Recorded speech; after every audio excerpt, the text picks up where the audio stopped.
അവന്മാരെ സിനിമ എന്ന് അവന്മാര് അതങ്ങ് ഏറ്റെടുത്ത് മരിച്ചാണ് ഈ പടത്തിൽ നിന്നതെന്ന് നമുക്കിങ്ങനെ ഓരോ സീൻ ബൈ സീൻ നോക്കടാ പിള്ളേരൊക്കെ എന്നെ തിരിച്ചറിയണ്ടല്ലേ. പിള്ളേര് തൂക്കി ഇതാണ് കഥ.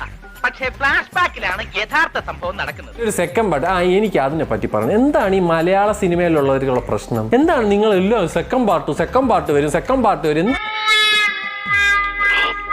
പടത്തിന് വയറിളക്കം പോലെയാണ്.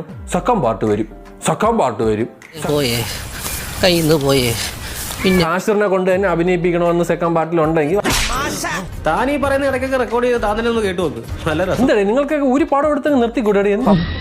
ഒരു കയ്യബദ്ധം ഈ കഴിഞ്ഞ ഏതോ ഒരു ഇതിൽ പറയാനായിട്ടാണ് വീഡിയോയിൽ സെയിം സാധനം നിങ്ങൾക്ക് ഈ സെക്കൻഡ് പാർട്ടിന്റെ ത്രെഡ് ഇട്ടിട്ട് എന്ത് ചെയ്യാനാണ്?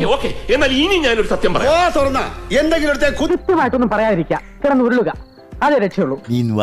അനിയനോ അനിയത്തിയോ ഒക്കെ ഉണ്ടെങ്കിൽ നിങ്ങൾ കൂട്ടുകാരന്മാരെ ആ ഒരു ലെവലിലാണ് നിങ്ങൾ കാണുന്നതെങ്കിൽ this movie is going to make you cry a ലോട്ട്.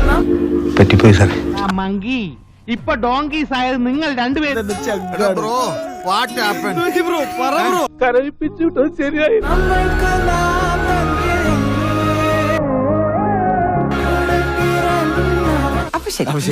ഇടയ്ക്ക് ഇറങ്ങുന്നത്